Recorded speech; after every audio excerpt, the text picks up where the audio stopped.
Ahano Bhunakto Swahaviyam Karvavahai Tejasvinavadhitamastu Ma Vidvishavahai Om Shanti Shanti Shanti. Om, may Brahman protect us both, the teacher and the student, equally. May he enable us to share the benefit of the learning equally. May we be equally strong to grasp the meaning of the learning. May the learning be equally fruitful to us. May we never be jealous of each other. Peace, peace, peace be unto us all. Can you put this on this side, this microphone? Because it will be much direct, because it turns this way more than this way. It is not sufficient? It's not long enough. But if you give me a second. Try.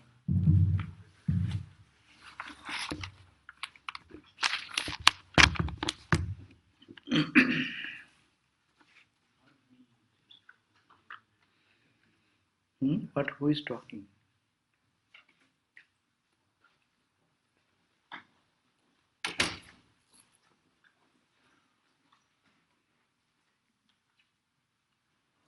Because Adrija, you will hear better, no?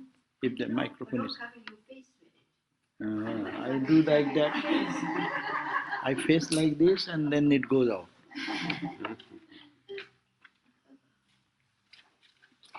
Let us see if this way it works better. Swami, what page are we on in the book? Oh, we are on this book 82 page. So we have read 82 pages. Wow, good progress. No, you can hammer it this like that, so that I think that will be better. No, it will be better because I most of the time turn this way and microphone is here.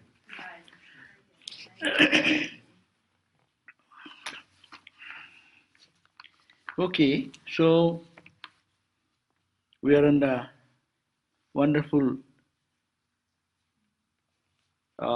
place in the Kathopanishad where the teacher is talking about the glory of the Atman, the self, who is so unique that being very close, nearest of the near, is farthest of the far, is being smallest of the small, he is biggest, huge. You cannot imagine how big you can imagine. It is bigger than the biggest. It is very difficult for we ordinary people to conceive this principle. How one can be smaller than the smallest, at the same time bigger than the biggest. We know if we see somebody, he is 4 inches, 5 feet 4, he is this height, this breadth, this length, this weight. These are all limited. How can it be that also as also a dot? How that can be the same as also the infinite? So this is a very puzzling thing to understand. But here is this glory of the Atman, is that's why it is not to be understood through the senses. We are reading in the Chandogya Upanishad where it says that when these senses were created, they are pure. They are Shuras, they thought that I will protect this by our chanting the mantra with Om and this and that. That's called Udgita mantra Om. But there are evil forces, which is called Asuras. They are waiting, hiding somewhere. They enter into some loophole and then entered into the eyes. And as he entered into the eyes, that's why the gods are defeated. Gods always see good. But the Asuras entered into it Why? Because the gods, even the senses, is called presiding gods are there, no? Chakshu Devata. It is a Devata, Dib. There is a divine consciousness. It's called the Devata. But those devatas are small, powerful people. So they thought, I will see only good by chanting this mantra. And that is the pride. And the Upanishad says, because of the pride, the asuras, the evil forces, they enter into it. That's why you don't see the good things only, you see the bad things also. Similarly, it entered into the ear. And will conquer the ear, God of ear, by giving it only hearing noble and auspicious and best things. But the asuras, the evil forces waiting. They, because you are proud, through that hole, the asuras entered. And that's why you hear good as also bad. All the senses were attacked by the asuras. So this is the point. So because we live in the duality. That's why in this duality it is very difficult to conceive this idea that only one will remain when one can remain in non-dual reality. And that's a pure state. So this Atman, which cannot be perceived by the eyes can see this distinction of these two, because good and bad, what is beautiful and not beautiful, ears can hear what is sweet and which is bitter. So not bitter mean words, pungent words and sweet words. Like the tongue can taste both the things. So not that homogeneous eternal joy, because it is affected by the sin. It is called the sin. This is the Vedantic sin. That's the negative forces. Parallelly, in the mind, two forces are always working. Positive force and the negative force. Positive called the asuras and negative is called the asuras. So now, so long it is going on, we cannot conceive this truth. That Brahman is all pervaded. It is here, it is farthest away.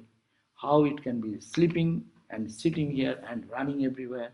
This type of conflicting words cannot be matched in the level of our creation. So we have to look into the deeper depth. So as the seer of truth, Yama, the teacher, experience, he is describing that. So this 20 verse, 21, 22, these are wonderful verses. So we have read the three qualities from 20 verse to 21 verse,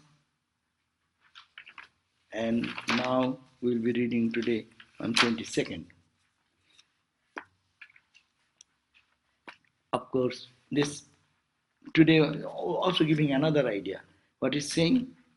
Asariragum sarireshu, asariram sarireshu, anavastheshu avasthitam, anavastheshu avasthitam, mahantang vibhumatmanam, mahantang vibhum atmanam, matva dhiro nashochati, matva dhiro nashochati.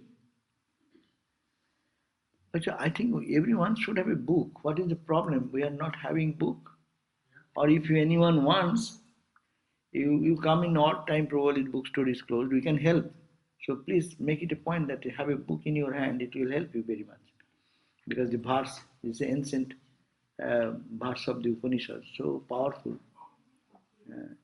And also, a personal copy is good, it's not very costly. It is how much? $6.99. Oh, $6, $7 is not a big money. $7. Okay, so it is not much. But you can have it for your reading also. It's wonderful. And these are eternal messages, no?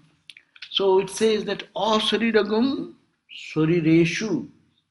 Asariragum means asariri. It is singular. Asariri, that who is have no body, who is beyond body. Shorireshu, in many, many, many Sharira, the body. Here, in so many bodies, we are maybe 15, 20 bodies here. And who is there? O Sariragum, that who have no body. See, we have three bodies. This is the gross body, the subtle body, the causal body. There's three bodies.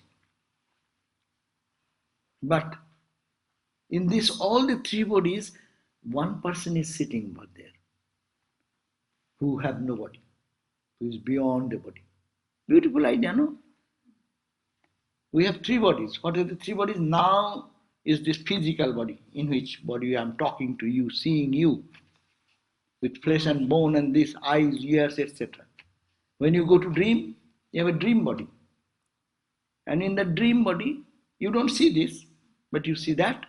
But there is also Asariri, who have no body, no limited body. And that limited, who is have no body, is not only limited here, it is everywhere. All the bodies. Wherever body is there is bodiless reality, beyond body reality is existing. So now, as consciousness, now you know Vedanta. As consciousness, I am talking. This is a awareness or consciousness. I consciously talking or seeing you. So there is some consciousness. This body is dead body. It is activated by that consciousness. So that consciousness, as all Sariri have no limited body, so no Sarira, when is no body, he has no body. But he is existing in this gross body. Now when I disidentify with this gross body, in the dream body, there is also that Asariri, that who has no body, that conscious entity is still there. And you go to deep sleep. There is your third body. It's called the causal body. Sthula Sarira, Sukshma Sarira, Karana Sarira. And that Sarira means body. There is some existence there also. You don't die. So there is some awareness which is Asariri. He has no body. But he resides in the three bodies. So beautiful. Asariragum sariresu. Anavastheshu avasthitam. Anavastha means he does not stay in one place, but it is existing. Avastha means, avasthita means he is residing here. But he has no personal location. Avasthita means I am in this position now. But I am not there. But this Atman is so great and grand, though it is existing, but is not limited here. No avasthit, anavastheshu avasthitam. In those anavastha state, it is avasthita. That means those states, let me see what, avasthitam, the permanent being, is avasthitam. And anavasthiteshu means amidst of impermanent. That I am saying, that this is the limited entity. I am sitting here, that's why I am limited here. But that truth is existing not only here, everywhere. Even those things which are not avasthita means which is not permanent. That means simple sentence, in the impermanent, that permanent. The Atman resides as permanent entity in the midst of this impermanent reality. Mahantam vibhum atmanam matva. If one can meditate, if you can think of that unique quality of that, or quality we cannot say, but anyhow, we have to say something. If we can meditate, so long we are saying meditating, there we are thinking of something else. So if one can meditate on that Mahantam is the grand, the great, the vast, limitless, Vibhu also means the same. Vibhu means which is unlimited. So, Vibhum or Soriragam, that formless, Soriresu in all forms, amidst of the impermanent things, which is Anavastheshu, he resides as the permanent being. Mahantam means big, Vibhum means all pervasive, that Atmanam, that self, real self, Matva, if one can think that that reality is existing in this way, Dhira, Matva, Dhira, they become wise. Who can see this way? Look at the world in a different vision. It's called the paradigm shift will happen. Change of our vision.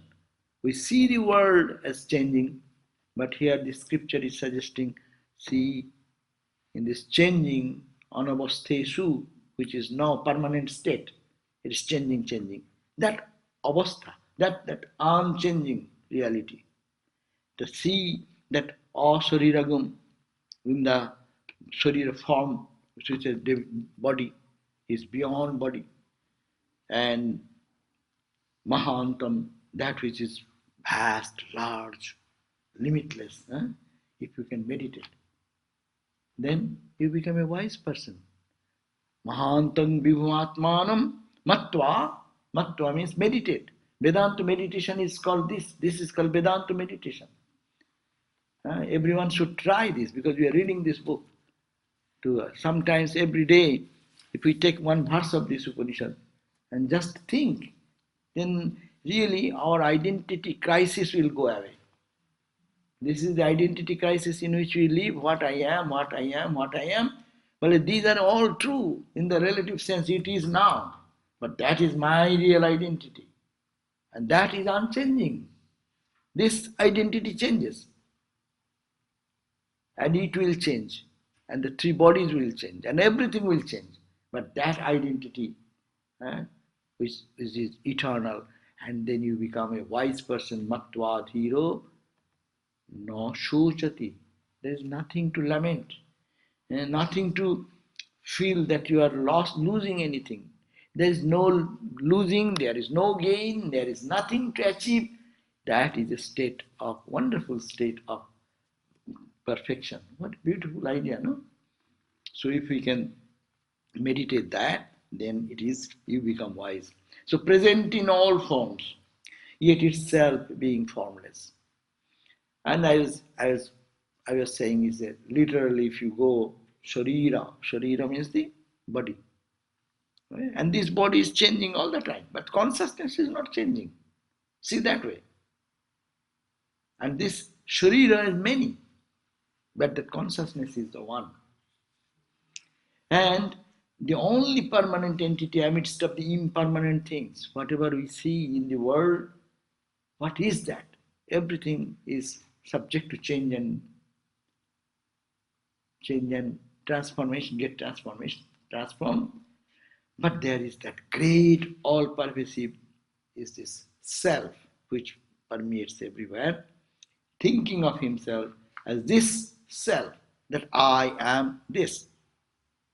If one thinks that I am not this body which is changeable, I am not this awareness or consciousness about my senses, sense perceptions, but that unchanging reality which is behind, that is my real identity, and I am that. So one person goes then beyond all sorrows and suffering. Sorrows comes when? Sorrows comes out of loss. I lose something, no? I had something, I lost it. Or I expecting something, I don't get it. So if one understands that this all pervasive reality, that is me, and not this one which I am identifying, where will be any sorrow then? What to lose? And what to gain? Who is there who will receive, who will lose? Because there is only one. So this Vedantic truth ultimately is always talking about the same thing again and again. But our brain is so dull, it does not enter. It is like in a rock. That's why in the Yoga Vasishta, there is a one. There are many types of buddhi. Buddhi means intelligence. We are intelligent people, but they say that our intelligence have different categories. They call it stone-like buddhi. Stone-like buddhi means you take a hammer and take a pin or nail to penetrate it. You hit the the face of the nail will bend, but it will not enter into it. So boom, boom, boom, boom, it will not enter at all. It's stone-like buddhi. One. Another said it is sometimes it is like a rubber-like buddhi. And you put something in a pin into the rubber, it holds as it were, but it stretch and it goes, it falls down. When little goes, it falls down. Like that, 2, 3 types, I forgot the other two. Skin light and oil light. Oil light? Skin light is the third category. Skin. This and it can hold it. Yeah. Skin, it may stay for a little longer. And oil like what? Oil and water, if you mix together, what will happen? It remains separate. It is floating, it is in touch, but it does not mix up. So And you put one drop of oil, it sprayed all over. So these are the different types of buddhi, means our perception is our intelligence. So because of the buddhi, that's why all spiritual practices to purify our buddhi, Suddha buddhi. So this is the way of meditation, and that meditation is the process. Vedantic meditation is another great way of expanding our identity. We do our Guru Mantra, that's wonderful. But that what is Ishta, that itself is this. If we can link together, Ramakrishna said, today is Sri Ramakrishna's birthday. What he said? Jari Nitya Tari Lila. It is Lila, this manifested form of play, what you see. It belongs to the same. Who is that beyond all play and die? That means what is absolute, that is in the form of manifestation. So it is the same manifestation, and we are reading in the morning our Yoga Vasishta, another book, where it says that it is manifestation and what you see, it is only. See, if it is only Brahman, there is nothing but Brahman. But what you are seeing? You are seeing wrongly, but it is Brahman. Brahman does not go anywhere. The rope does not go anywhere. Snake comes, a snake goes. Snake comes, snake goes. In our day-to-day experience, look at that. Our snake comes, many snake comes every day. Of delusion, misconception, and snake goes away. So many snakes in our life came in the early, so many years of our life, and those are gone. But the truth always will remain the same. So this is a beautiful idea, that to meditate on this truth like this. The wise man, another translation, the wise man who knows the Atman as bodiless, as a bodiless, it is a more close to the Upanishad word, Upanishadic word, Sharira, body. So it says that the wise person who knows the Atman as bodiless, seated firmly in perishable bodies. That's what we started talking about. This body which is changing. Perishable means it is now, it may not be tomorrow. All the 3 bodies are there, will not be there. Tomorrow it will take another form, another form. So in the perishable bodies, that Atman as which is as bodiless, great and all-pervading, that is great, and vast and all-pervading. He who knows this wise man, does not grieve. Our wrong understanding that we are the body, I am reading from the other book, means Swami Chinmayananda. Our wrong understanding that we are the body, mind, intellect, equipment, and that there is no other greater truth in us at all, is the curdling source of all the pains and agonies, disease and death, despair and dejections, hopes and desires that befall us. All our suffering, all our confusion comes from that, where the body, mind, intellect equipment we are associated. This is me, this is me, this is me. So much ingrained, we lose the sight of the master identity of our reality. So when in the maturity of the discrimination, beautiful, you go on analyzing day and night, try to expand your identity this way. When you reach that maturity of discrimination, a person with an evolved intellect and mind, not for the fools, it needs evolution of the mind. Those who want to hang on to the only limited body mind identity, or also to the little petty things of life day and night, it will be the same rotation of birth and death. There is no escape. But while going through these situations of life, if one is intelligent enough and mature enough and refine the intellect, every day it is refinement of the intellect to understand what I am seeing, who is here observing, and what is the dimension of that? Where is that this body is so much changing, mind is changing, our emotions are changing, our understanding is changing, but still I hold on to me, me, me, me, me. So those are the intelligent people who can do that. When the maturity of discrimination comes, a person with an evolved intellect and mind, like that of Nachiketa, comes to inquire and know, seek and discover for himself the Atman within. Such a saintly one, at the peak of evolution, dwelling in the realm of perfection, comes to identify himself permanently as the truth principle. By this process, every day doing, when the refinement of the intellect will happen, in a flash, then it will remember, oh my God, this is the truth. And that is so true. So many years of my life I am spending time and knocking my head in here and there and not paying attention to this ultimate truth. So that will be revelation will come.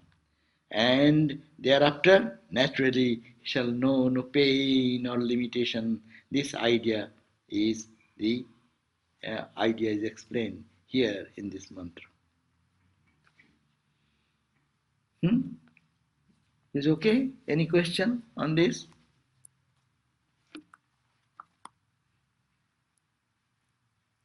Maharaj, you were discussing about these bodies, and the consciousness is bodiless. Now, all these bodies you can detect with the satellite. All these bodies. But your consciousness you cannot detect with the satellite. That's the point. Consciousness, how can you detect? It is detectable through your senses. Whatever you detect through your intellect, that becomes little. And your intellect is so big then. So it's subject to the understanding of our little intellect, then that is not infinite. Then intellect becomes infinite. So logical fallacy is here. We cannot say that understanding as this body is on the physical level. Even everyday experience tells us, who says I slept? Who says I went yesterday to such and such place? Who says? What is that? What is prompting that experience to reminding us? What is that consciousness? So that's why the witness consciousness idea comes. That observation is going on there all the time. And when it is mixed with my little ego, reflected ego, and that comes a part of the memory also is there, memory chip is there. So it carries all these memories. Sometimes you may forget, memory drowned, but memory can also revive. But there is some consciousness is necessary to have that memory. So that's why the body can be seen with a subtle way. Your electron, proton, bacteria, it can be seen. And you dissect it, you can find some finer element, but it is not dissectable. Why don't you see the space? For us, space is an empty. What is space? How can you define space? Nothing is here. But it is nothing or it is something. But if it's an ocean of consciousness, we just wake up into it, and that's all that there is, then the body is like clouds passing in the sky, and the body has no relevance. The fact that there is nothing we can see, because that's what the reality is. Yeah, we cannot see means here the question that we cannot see through these eyes. We can see the eye or the associate instruments of the eyes, telescope, microscope, powerful or whatever, they have no access to this finer element. If we're just looking outward, that's what if we turn around and find the whole universe within? We look within, and it's... Yeah, but when you see the within, then you are not seeing the reality, so-called reality, and you are really journeying to what you are, but you are denying this duality in which we live. Yeah, that's the point. We have to deny this reality, but Vedanta says not deny. It is the same thing. When you see that, it is the same reality. And but these eyes are giving a wrong information of the same thing, which is infinite. That's why the instruments are less powerful. Eyes, ears, these are very limited instruments. They cannot fathom the depth of our real nature. That's why when Ramakrishna going to Samadhi, what happening? He is going to a state beyond mind, beyond the eyes. Of course, eyes are gone. He does not see anything external. He is seeing that internal world of bliss and experiencing that divine presence of mother or whatever. Once we begin to see just the one, if we could do that, then wouldn't you just eliminate all of the... Automatically it is eliminated. That's why our gurus give us the meditation to concentrate and focus in one point as an embodiment of that consciousness. And then if one gets absorbed into that, the truth ultimately reveals. It is here and it is everywhere. And Ramakrishna's first vision, remember the first vision of Ramakrishna. Ramakrishna's first vision, while crying and weeping and ultimately at the first appearance of the Divine Mother. So this started with the form of the Mother Kali. And then what happened? The Mother Kali's form became vibrant, living as if with flesh and bone, looking like that, smiling, which we cannot believe that. And then it didn't stop there. Then it became radiant. It became full of light, as if from her body the effulgent light is spreading all over. And then what? The whole world is gone for for Sri Ramakrishna for that moment. All the attention, the Dakshineshwar, the ground, the marbles, floor, where he just fall down, and whatever the existing thing, all disappeared. Focus, Mother, Ishta Devi, what we are meditating every day in our heart. That form, and then become effulgent and radiant and goes on. And the form is gone. It is all light and the ocean of light. And then what happened? Yeah, let's get that. And then go. And then he drowned into that. His consciousness about this vision is gone. He drowned into it as his own words. And when he drowned into it, what remained? Who will say what remained? He is not there. And that's why he was in that state for such a length of time. So this is the point. So external eyes, instruments, they cannot function there.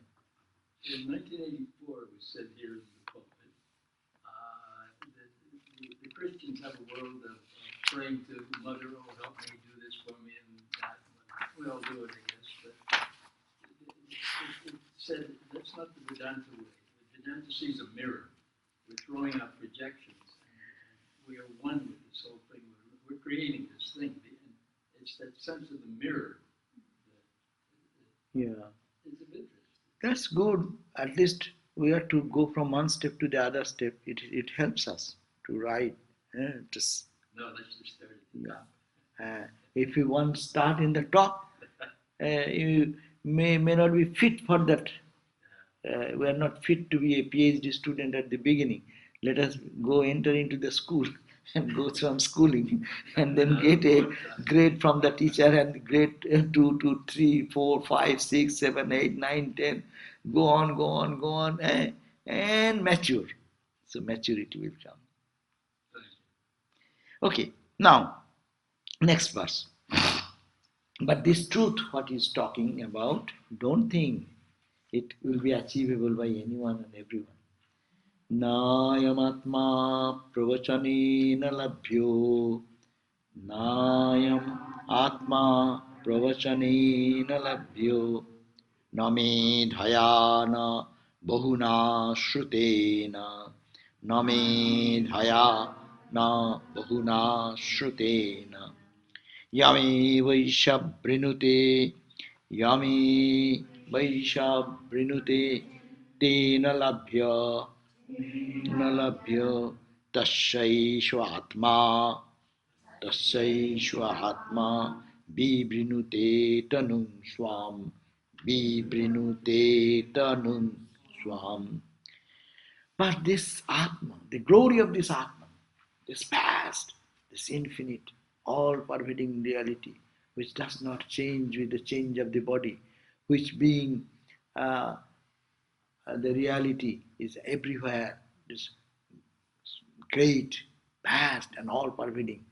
This type of Atma, knowledge of the Atman, is no ayam Atma pravachanena labho. It is not to be understood by talks and lectures. Pravachan, when you're listening to or intellectual discussion or things, it will not allow us to reach there. Towards the beginning, it should be clarified for buddhi. But it cannot be achieved. You cannot buy it because you are a scholar. You have read that story of Ramakrishna. The Pandit is in a boat, and the boatman is a poor guy, had no access to any school education or college education. So he was being humiliated by the scholar. Hey, did you know how the sun rises and sun sets? No, sir, how do I know? Do you know this? Do you know this? Do you know this? And the poor guy embarrassed and said, No, Babu, no, sir. I am a poor guy. I never got any chance to do anything. And he is proud. He's a scholar. He understood everything. And now the storm came. And when the storm came, the boat is tossing. And then the boatman said that, Now, sir, sir, do you know to swim? Get ready. He says, Oh, I don't know how to swim. And then what happens? All the learning is useless. It does not help us to stop our fear of death, stop our suffering, stop our whatever the lacking thing in our life. In all imperfection remain the same. So scholarship is not that can give us the knowledge of the self. Very important. We should study. We should study to clarify our mind, to understand the right thing. We should not be fooled, otherwise we will make a mistake. People mostly, their own hallucination, they think that is a vision. The one recently, one man had a vision. He came to me and said, Oh, Lord Vishnu came to me and he is saying, do this, do that, this. And I am doing. And that poor guy behaving totally abnormally. What does it mean? This is your vision or your hallucination? To make a distinction between that, spiritual vision will make the life peaceful, joyful. It will find the meaning of life. It will not confuse. So that's the point, that this knowledge cannot be achieved by your intellectual scholarship. But intellect we have to sharp, just we read the other part. The sharp intellect, clean understanding. To create that clean understanding, we should stand on reason. That's why Vedanta is very good for the young people or scientific minded people. There is no humbug in it. If anything rubbish, throw away. If it does not conform to the reason. Though reason cannot explain everything, but it will be standing on the background of reason, and then it goes beyond. Your reason cannot catch, but it should not be below the reason, normal reasoning, and you are a spiritual person, you are having hallucination and you are claiming I had a vision, this, that. You are only cheating yourself. So this helps. But warning, warning, warning, not by intellectual scholarship. Ramakrishna didn't go to school and he didn't learn philosophy and theology and get a PhD in university. He didn't even go to school. What the question of university? Most illiterate person, you can say. Literate, yes, he could sign his name. But see, what wisdom. The whole world bows down there. So Christ, he didn't go to school. We didn't hear that he went to school or college. Maharaj, the Ramakrishna, in the tongue of Ramakrishna, Mother Saraswati was sitting. Yeah, but So whatever he's saying is more like the most learned people. yeah, that because he's speaking from the experience. He says, I do not know what is in your book, but I see it. I feel it. I see that Mother is everywhere. Mother is consciousness. Mother, that's why when he one day wanted to bring some bell leaf, which is necessary for the worship time, bell leaf. So from a tree, he was pulling it, and a little sap came out along with it. Seeing that, he could not pluck any bell leaf next time, because it is the same consciousness. He saw the consciousness present there. As someone picks you, you feel that sensation. He felt that same sensation there. Someone is walking on the grass and he is feeling the consciousness, feeling the oneness, and as if it is touching him and he is in pain.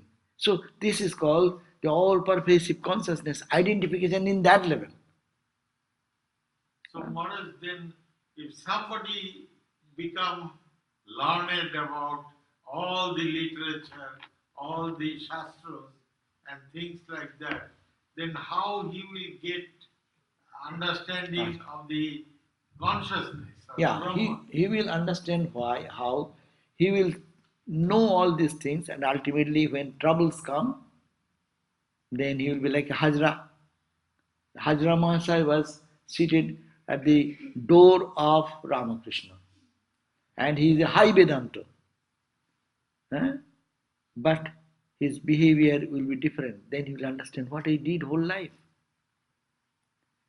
And I see this Ramakrishna, what he is saying, see how he is in ecstasy, how he is in joy, how he can touch somebody, give the and what am I doing?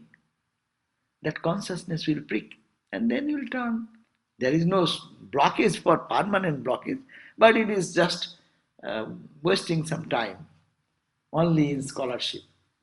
There are many scholars in the world in Vedanta and expert in Vedanta. They don't think of anything but Vedanta. But if with that the practice goes on simultaneously, mind becomes purified. And purified mind We will automatically reveal.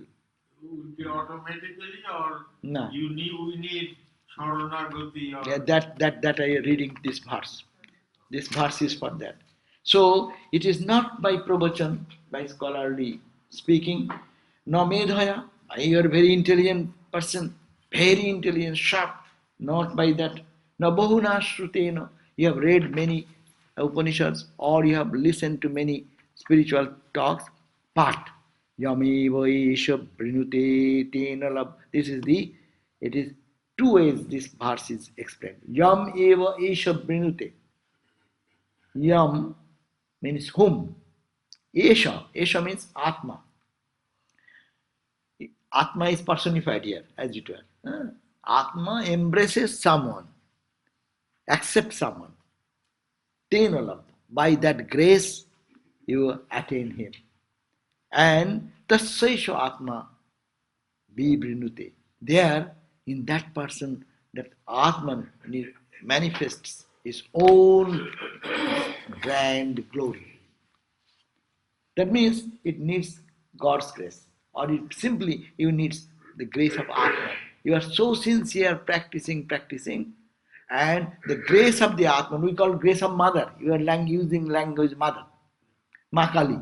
You are a Kali Bhakta. Huh? We say Ramakrishna, grace of Ramakrishna. You say Shiva, grace of Shiva.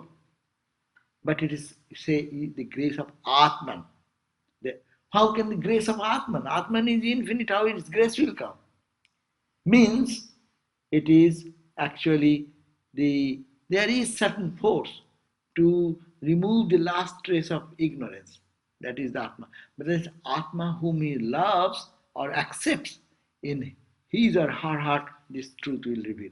Another explanation is given there, that the individual who embraces this Atman, if you accept this Atman, which you have described in so many verses, then his grace will come to take you rest of the thing. It is self-effort and grace has been emphasized in the second explanation. First explanation, you like that Ramakrishna's example, you be like a kitten. Ma knows, mother cat will know everything about the baby cat. Here is when he will be gracious, you go on your practicing, you go on thinking every day like that, and then the grace of the Atman will remove all doubts and will be realized. That's the one explanation. And the same verse is explained in this way, that when an individual person thinking that this is my Atman, and I want him, I want to identify with that reality, not with this relative level in which we are living every moment. So when he gets totally ingrained into this thought, what happens? Then the grace of the Lord comes, or grace of the Atman comes. Atman reveals its glory. So this is a very beautiful idea. Either of the idea, one is the kitten idea, another is the monkey idea. Baby monkey holding mother. I will try to hold, and mother become gracious to hold, to protect. So these both are ways of thinking about this meaning of this. So it says, this Atman cannot be attained by the study of the Vedas, nor by intelligence, nor by much hearing. Hearing means about the Upanishads and Shruti, we call hearing. It is gained by him who chooses or prays to this Atman alone. To him, this Atman reveals its true nature. And Swami Lokeshwarananda Swami explained, this self cannot be grasped by scholarship. Very clear, very simple. Scholarship, how much scholar you may be, but you cannot grasp this Atman. You cannot like that. Intellect is too little instrument to reach there. But intellect can be refined and refined and refined. It can be purified with this humility. His grace will dawn on me. Then it will be not egocentric understanding about my scholarship and other thing. So by the power of the intellect or by hearing about it from many sources, so the self cannot be grasped either by your scholarship, point one. Second point, by the powers of the intellect. I am very intelligent person. I can penetrate into the secrets of the truth. So I will do it. No, or by listening. We are chanting Vedic mantras, all the Upanishads again and again. Not will do. See how many Vedic chanters are there. They can chant the whole Vedas. Huh? Even many of us can chant Upanishad. We used to have some practice before, every day chanting, and you can chant the whole Upanishad, Kathopanishad. That was very convenient to do. That may work at pure mind, but only chanting, only reading, only scholarship, only intellectual understanding will not allow one to realize this truth. So how it will happen? Only he whom it chooses, that means the aspirant practicing, here he means the Atman, chooses, can understand it. To him does it reveal its identity. It proves that I am one with you. So Lokeshwaran Swami explains, you cannot have any idea about the self from studying books. You may have a sharp intellect and may be good at reasoning, yet you will still cannot understand the self capital. And you may hear about this self capital from many people, but even then it remains a mystery to you. This is not the way you can have direct knowledge of this self capital. All these methods may at best give you an indirect conception. That is what indirect conception. You can get a glimpse of that, but you cannot actually reach there. The self is not an object outside of yourself. We are objectifying, no? We are thinking God is everywhere, the Atman is everywhere, Atman is here, Atman is there. But still, this separation is there, I and the outside world is there. So, this type of feeling remains. The self is not an object outside yourself, it is your inmost being. Because of your ego, this inmost being remains hidden to you. But through years of strict moral disciplines, that is the point, years of spiritual practice, and with the instructions of a competent teacher, the ego fades away. I am a scholar, I have read this book, I know this, I have listened to so many scriptures, so many pandits, so many scholars, I have gone to so many sadhus and have so many pravachan. In India you go, pravachan, people, 10,000 people are in that pravachan, listening to the scholarly exposition of a person. That's nothing bad, but that will not give the experience unless one is ready. Main thing is mind. Unless it is pure, the reflection will not. See, dirty mirror, you keep it in the sun. What reflection you will see if it is full of dirt? No reflection. And not hazy, no reflection. If it is full of dirt, there is nothing you can see. Even the sun is there, you don't see. As it is in the mud. Mud reflection comes, the sun's light falls and gets little reflection. That is not reflection. But now it is clean. Yeah? That's why every day we chant the prayer, chant the name of the Lord and His glory unceasingly, so that the mirror of the heart may be white, clean, like that. So that is the process. Everyday practice, and sincerely holding on, believing the truth, as the Upanishad says, as the Guru teaches us, as we learn from the scriptures. So holding on to that and practice. Then the veil that surrounded your inmost being is then removed, and that inmost being then reveals itself as your own self. The veil is gone, then you see what you are seeing outside, that and this distinction is gone, because there is only one. Your ego was the problem, where it was divided. Ramakrishna gave another example. In a bucket, the stick is only one, but you put it into the bucket of water, you see it is broken in the middle. That's your perception. You are seeing duality. What beautiful example Sri Ramakrishna gave. That it is one stick. It is not an unbroken stick. one absolute truth. But when you put into the water, and you see that it is broken. Reflection. Refraction, no? Refraction, yeah. So you see does not mean it is broken. You see it is but still it remains the one. But when this delusion will go by constant practice and believing in the experience of the sages of the Upanishads, one day that delusion will go away. And then you will see, no, I and God, me and the consciousness, my consciousness and divine consciousness, my joy and eternal joy, my peace and the peace of others, this all distinction vanishes. Ego is broken and it becomes one and absolute one. There Ramakrishna experienced that he loses himself and there's nothing anymore. He cannot say anything. I do not know, he said. I do not know what happened after that.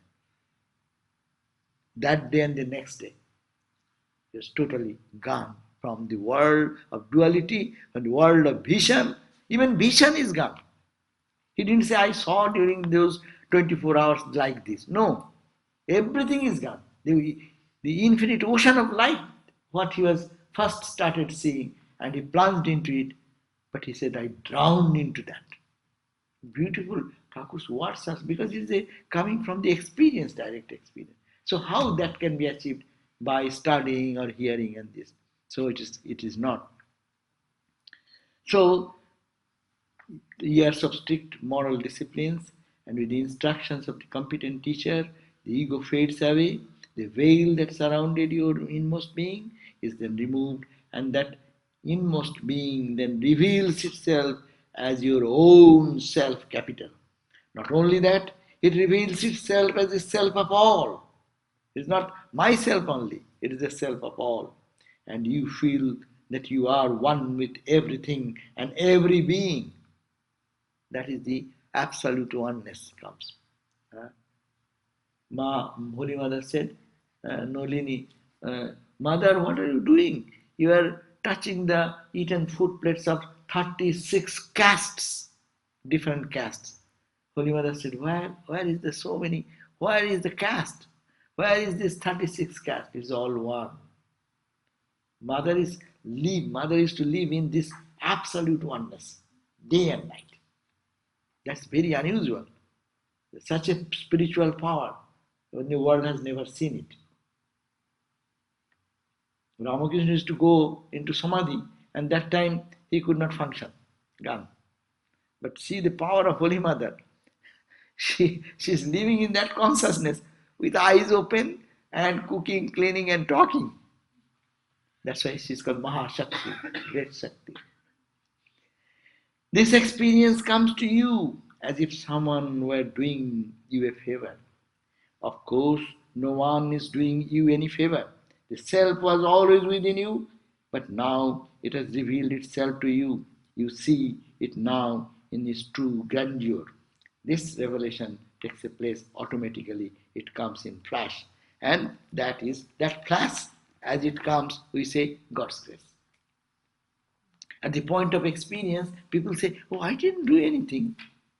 Many people come with the experience that day I was just driving and I came out and I sat and I had this vision. That's why we say it is grace, no? How it came. When you are meditating, when you are doing some japa, it is not coming that time. And you did not do anything that time. And it came into your awareness. That's why it is called grace. Grace comes. But it comes to that person who is ready. Not to me, not to you. If you are ready, of course it will come. But that's why our life is to preparation.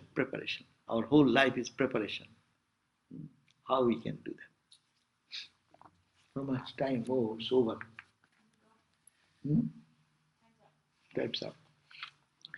So, now I must not proportion. No, go on reading this again and again.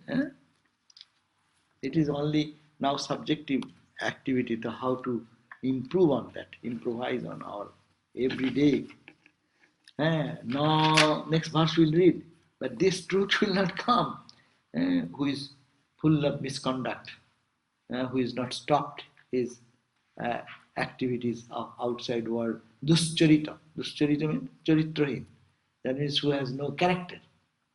Character means his purity, his one-pointedness, his love for God, his sincerity. If it will not appear, who is not meditating, it will not come to that person. Who is not shanto, peaceful, always grudging. Why it is happening? Why that is happening? And keeping the mind, calm mind, turbulent. People are there. They don't like to be in peace. Even 24 hours goes or not, again to create some trouble there. There is no trouble. But just suddenly comes it's a fun. Okay, let me jump like a madcap. And not only we jump, we create others jump.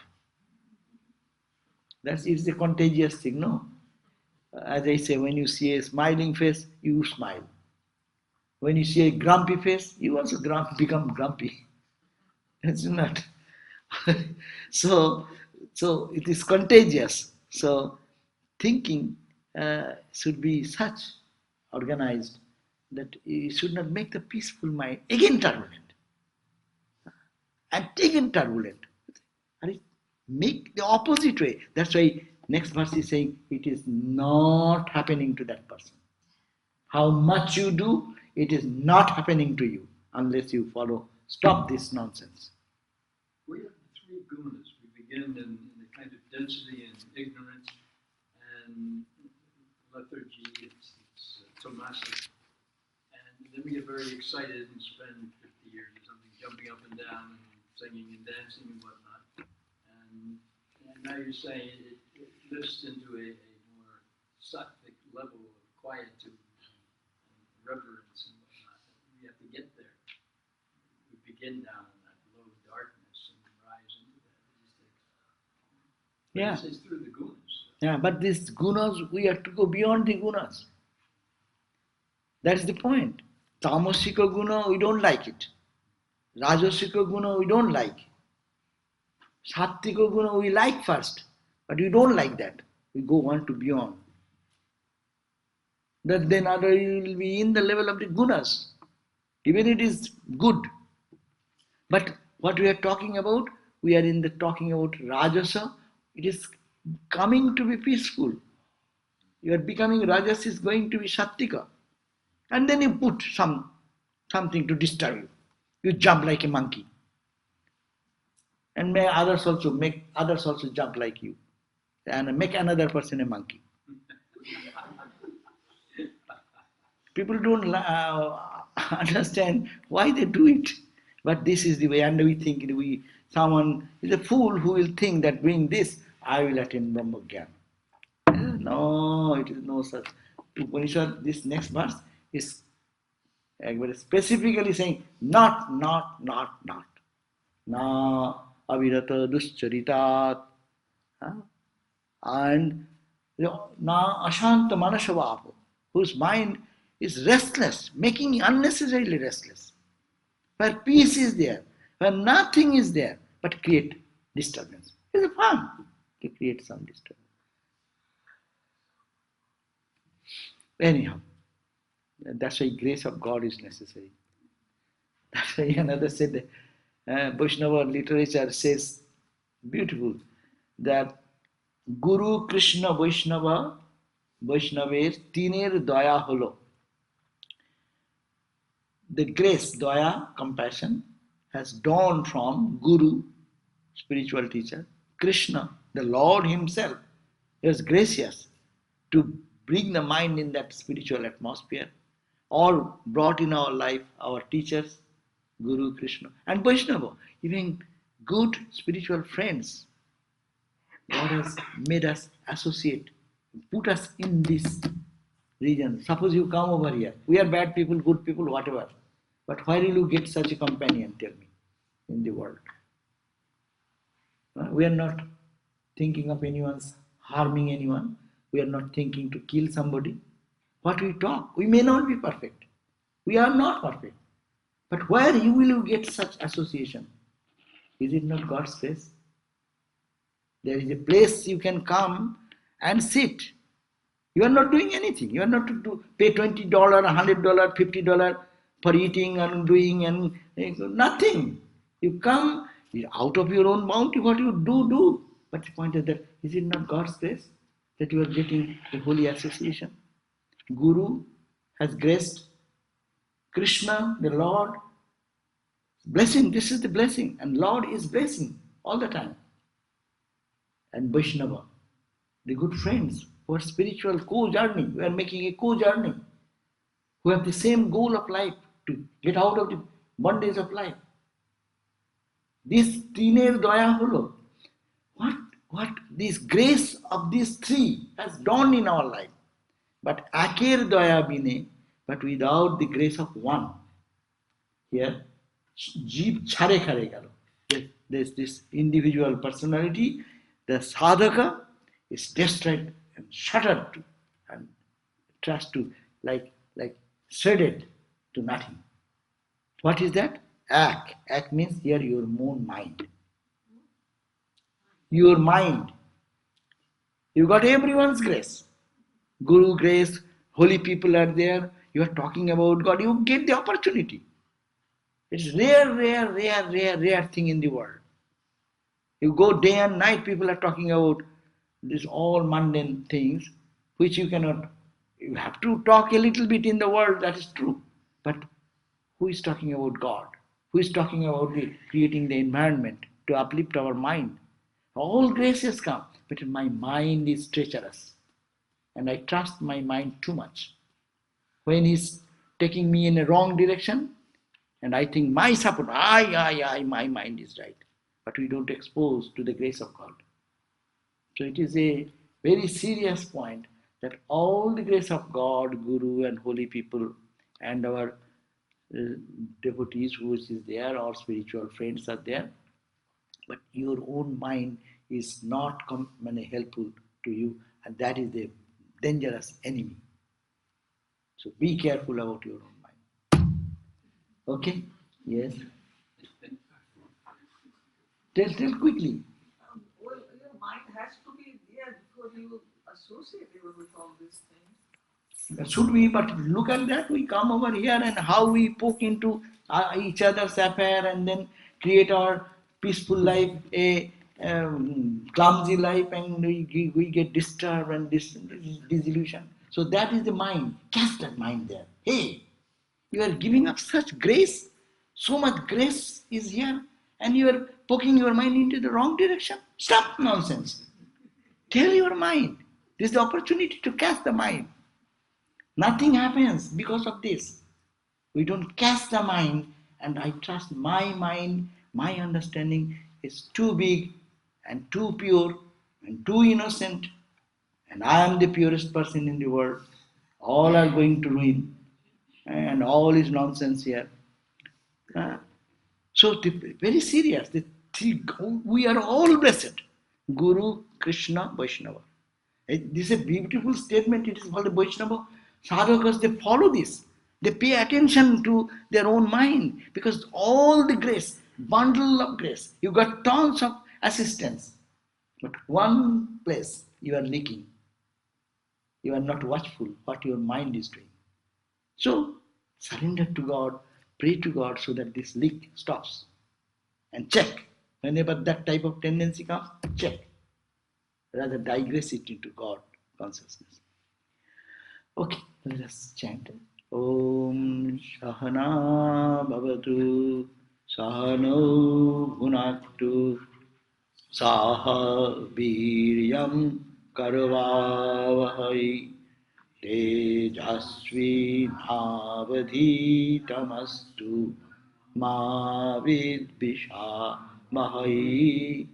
Om Shanti Shanti Shanti. Peace, peace, peace.